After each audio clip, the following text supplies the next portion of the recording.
Buen día, profesor y compañeros. Nosotros somos el equipo número 2, que está integrado por Guillén Padilla, Diana Estefanía, Hermosillo Lozano, Caterina Adriana, Parra Merino, Alondra Yasmín, Rincón González, Melissa Paola y una servidora, Dona y Margarita Cardona Lozano. Nosotros vamos a platicarles un poco sobre el tema de sólidos y líquidos. Comenzaremos con el estado sólido. Sólido. Un cuerpo sólido es uno de los 4 estados de agregación de la materia más conocidos y observables, siendo también gas, líquido y plasma. Se caracteriza porque opone resistencia a cambios de forma y de volumen. Sus partículas se encuentran juntas y también se ven correctamente ordenadas. Las moléculas de un sólido tienen una gran cohesión y adoptan formas bien definidas. Por lo tanto, pertenece a las formas que se denominan como estados de agregación de la materia. La materia en estado sólido o simplemente los sólidos se caracterizan por una disposición específica de sus partículas, basada en nexos muy rígidos y fuertes, lo cual se traduce a una estructura física muy bien definida. Dichas fuerzas de cohesión entre las partículas mantienen la forma y el volumen del sólido estables, y le otorga cierto margen de dureza y de resistencia. Manteniendo constante la presión a baja temperatura, los cuerpos se presentan en forma sólida y encontrándose entrelazados formando generalmente estructuras cristalinas. Esto confiere al cuerpo la capacidad de soportar fuerzas sin deformación aparente. El sólido más ligero conocido es un material artificial, el aerogel, mientras que el más denso es un metal, el osmio. Las materias en estado sólido son uno de los más comunes y observables. Estas solo se pueden mover a través de la oscilación o vibración de sus partes fijas y sus partículas no pueden trasladarse libremente de un lugar a otro a lo largo del sólido. Las características de un sólido son igual de importantes que las propiedades del mismo. Es por eso que aquí te presentamos algunas de las propiedades que tiene un sólido para que puedas conocer acerca de ellas. Elasticidad. El sólido recupera su forma original cuando es deformado. Un resorte es un objeto en el que podemos observar esta propiedad, ya que vuelve a su forma original. El sólido cuenta también con incompresibilidad, ya que, a diferencia de los gases y los líquidos, los sólidos no pueden comprimirse más, es decir, sus partículas ya no pueden estar más juntas. En cambio, al someterlos a fuerzas extremas de compresión, suelen fracturarse o descomponerse en piezas muy pequeñas. Fragilidad. Un sólido puede romperse en muchos fragmentos, es decir, es quebradizo. En cuanto a la cohesión, si bien los sólidos tienen una naturaleza química idéntica a sus versiones líquidas y gaseosas, sus partículas se encuentran muy juntas, mantenidas en su lugar por nexos muy fuertes llamados fuerzas cohesivas. Esa es la razón de que el conjunto posea una forma definida, de límites claros y un volumen propio. Flotación. Algunos sólidos cumplen con esta propiedad, solo si su densidad es menor a la del líquido en el cual se coloca. Inercia. Es la dificultad o resistencia que opone un sistema físico o un sistema social a posibles cambios. En el caso de los sólidos, pone resistencia a cambiar su estado de reposo. Tenacidad. En ciencia de los materiales, la tenacidad es la resistencia que opone un material a que se propaguen fisuras o grietas. Maleabilidad. Es la propiedad de la materia que presentan los cuerpos al ser labrados por deformación. La maleabilidad permite la obtención de delgadas láminas de material sin que éste se rompa, teniendo en común que no existe ningún método para cuantificarlas.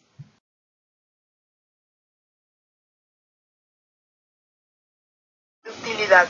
La ductilidad se refiere a la propiedad de los sólidos para poder obtener hilos de ellos. Rigidez. Algunos sólidos pueden resistir más que otros los dobleces y torceduras. Deformación. Algunos sólidos pueden deformarse sin romperse adquiriendo una forma diferente a la que tenían. Aleabilidad. Propiedad que tienen los metales para formar aleaciones que dan lugar a nuevos materiales mejorando su prestación. Calor específico. La capacidad calorífica de una sustancia es la energía necesaria para aumentar 1 grado centígrado su temperatura. Los metales.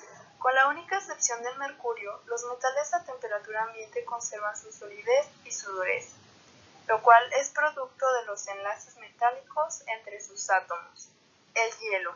El agua líquida, al ser llevada a su punto de congelación, es decir, cuando se le retira energía calórica hasta llevarla a los 0 grados centígrados, procede a cristalizarse y convertirse en hielo, una sustancia transparente y sólida. Las piedras. Compuestas de minerales y elementos calcáreos o sedimentarios, las piedras que hallamos en cualquier camino son el más claro ejemplo de solidez posible en el planeta.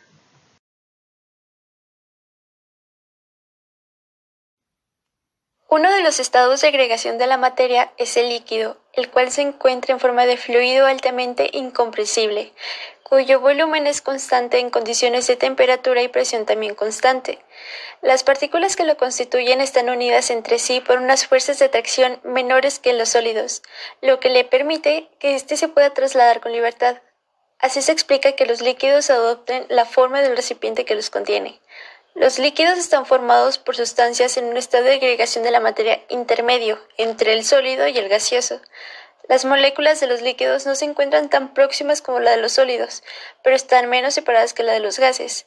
Las moléculas en el estado líquido ocupan posiciones al azar que varían con el tiempo. Cabe mencionarse que en condiciones apropiadas de temperatura y presión, la mayoría de las sustancias pueden existir en un estado líquido.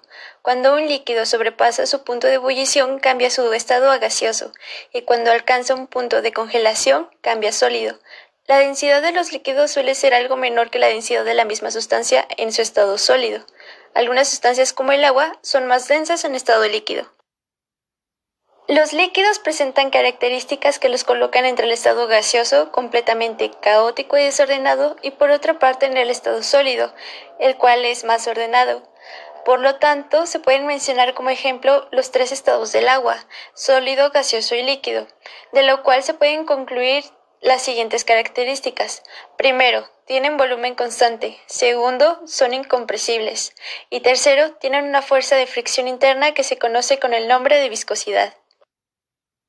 Dentro de las propiedades, los líquidos se caracterizan por una resistencia al fluir llamada viscosidad. Eso significa que para mantener la velocidad en un líquido es necesario aplicar una fuerza, y si dicha fuerza cesa, el movimiento del fluido eventualmente también va a cesar. La viscosidad de un líquido crece al aumentar el número de moles y disminuye al crecer la temperatura. La viscosidad también está relacionada con la complejidad de las moléculas que constituyen al líquido. Por otra parte tenemos a la fluidez, que es el opuesto a la viscosidad. Ambas se relacionan con la temperatura y la presión, puesto que a mayor temperatura más fluidez tendrá un líquido. Así también tenemos la presión de vapor, dado que este depende de la temperatura y su valor a una temperatura dada es una propiedad característica de cada líquido, tal como puede ser el punto de ebullición. Esencialmente, el calor necesario para transformar en vapor una determinada cantidad de líquido. En ciertas condiciones, un líquido puede calentarse por encima de su punto de ebullición. Los líquidos en ese estado se denominan supercalentados. También es posible enfriar un líquido por debajo de su punto de congelación, y entonces se denomina líquido superenfriado.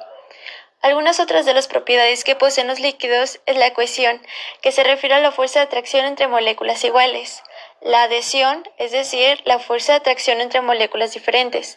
La tensión superficial, que hace referencia a la fuerza que se manifiesta en la superficie de un líquido, por medio de la cual la capa exterior del líquido tiende a contener el volumen de éste dentro de la mínima superficie. Y finalmente la capilaridad, que se refiere a la facilidad que tienen los líquidos para subir por tubos de diámetros pequeñísimos, o como capilares, donde la fuerza o cohesión es superada por la fuerza de. Ahora veremos las fuerzas de atracción entre líquidos y sólidos, o bien las fuerzas intermoleculares. La teoría cinética molecular de los estados condensados es diferente a la de los gases. En los líquidos, las moléculas están tan juntas que hay poco espacio para el vacío, es decir, son más difíciles de comprimir y más densos que los gases, a condiciones normales. Por su parte, en los sólidos, las moléculas ocupan una posición rígida y básicamente no tienen libertad de moverse, como se puede apreciar en la imagen. Tabla 1. Propiedades características de los líquidos y sólidos. Los líquidos tienen un volumen definido, pero adoptan la forma del recipiente que los contiene. Tienen una alta densidad y son solo ligeramente compresibles. Sus moléculas se deslizan entre sí libremente. En cambio, los sólidos tienen un volumen y forma definidos. También cuentan con una alta densidad, pero son virtualmente incompresibles. El movimiento de sus moléculas se desarrolla a partir de vibraciones alrededor de posiciones fijas. Las imágenes al costado y debajo de la tabla muestran dichas características. Es necesario determinar cuáles son estas propiedades de dichos estados de la materia para poder comprender de manera mejor las fuerzas de atracción existentes entre las moléculas de los compuestos, llamadas fuerzas intermoleculares. Como su nombre lo indica, las fuerzas intermoleculares son las fuerzas de atracción entre las moléculas. Es importante no confundir este término con fuerzas intramoleculares, ya que estas últimas son las que atraen los átomos dentro de una molécula. Las intermoleculares son más débiles que las fuerzas intramoleculares, ya que se requiere de menos energía para romperlas. Se dividen en fuerzas de Van der Waals, dipolo-dipolo, dipolo-dipolo inducido o fuerzas de dispersión de London y fuerzas ion-dipolo. Comenzaremos ahora con las fuerzas de Van der Waals, enfocándonos por el momento en las del tipo dipolo-dipolo. Son las fuerzas de atracción entre moléculas polares y tienen un origen electrostático. Se pueden explicar a través de la ley de Coulomb, es decir, explica la interacción entre dos cargas eléctricas del mismo o de distinto signo. Las cargas opuestas se atraen. Es esta la consigna de interés ante este tema. Operan de la manera que se puede apreciar en la imagen. Una manera fácil de definir a las fuerzas del tipo dipolo-dipolo es gracias a la diferencia de cargas parciales. A mayor momento dipolar, mayor es la fuerza. Algunos compuestos con atracción dipolo-dipolo en sus estructuras son el ácido clorhídrico y el cloruro de bromo, como se ve respectivamente en cada imagen. Puentes de hidrógeno, un caso especial. El puente de hidrógeno es un tipo de interacción dipolo-dipolo, sin embargo, como solo se puede formar con ciertos elementos, se le dedica una categoría separada. Esta fuerza se forma solo cuando los átomos de hidrógeno se unen a átomos de oxígeno, nitrógeno o flúor. Como se puede observar en la imagen del costado, una molécula de agua se une a otra a través de un puente de hidrógeno.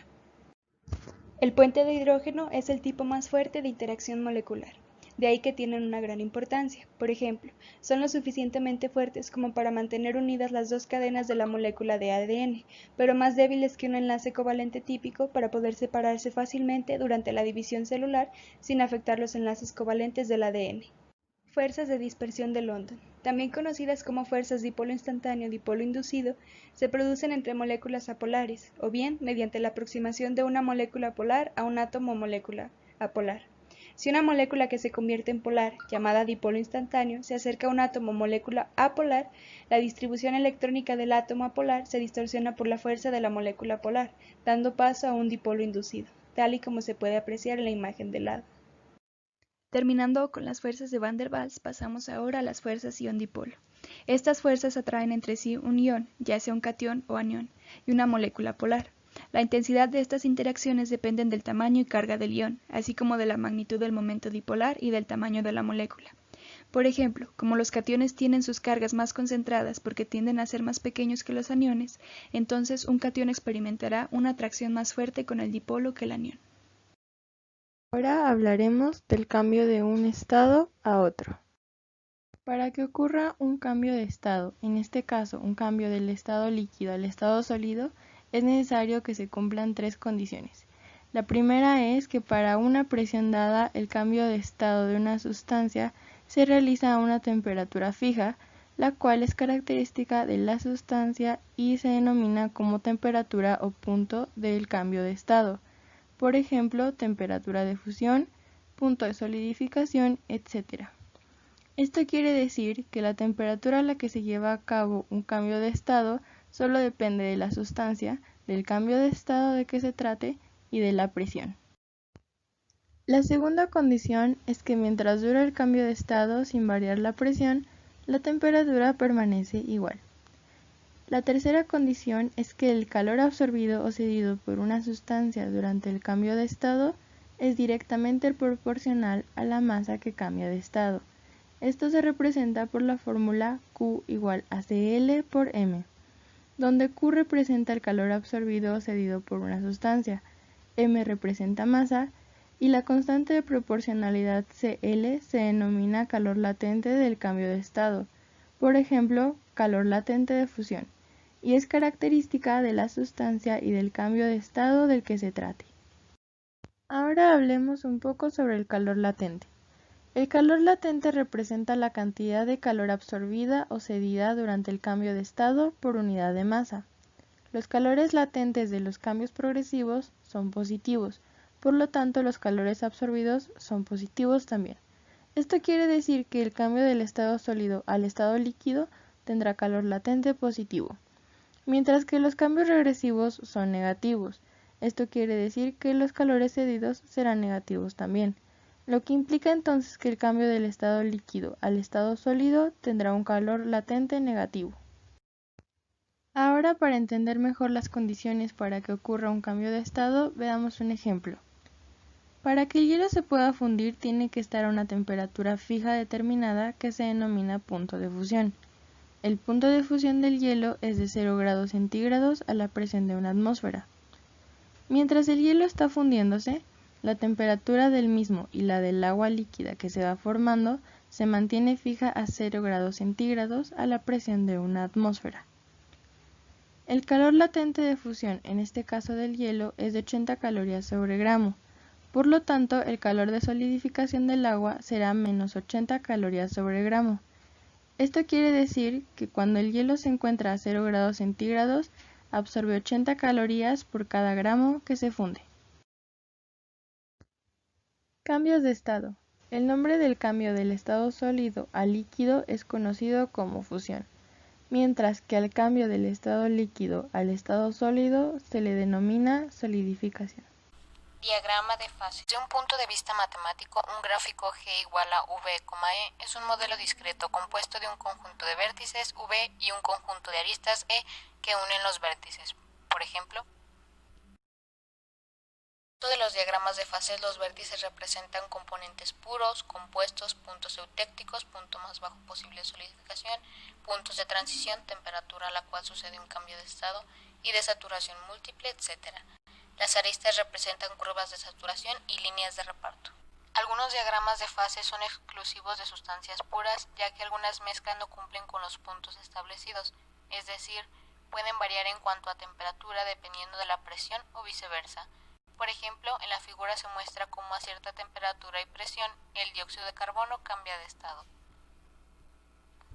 Los diagramas de fases se utilizan ampliamente porque en ellos es más fácil entender el comportamiento de un sistema en equilibrio, pero además estos diagramas también se utilizan para representar procesos, por ejemplo, el proceso de la cristalización. Los diagramas de fases se elaboran bajo una regla conocida como regla de las fases. Josiah Willard Gibbs dedujo la regla de las fases en uno de los cálculos más destacables de la termodinámica química. Se trata de una relación general entre la varianza F, el número de componentes C y el número de fases en equilibrio P. Para un sistema de cualquier composición, F es igual a C menos P más 2. Por ejemplo, en los sistemas de una componente como el agua, F igual a 3 menos P.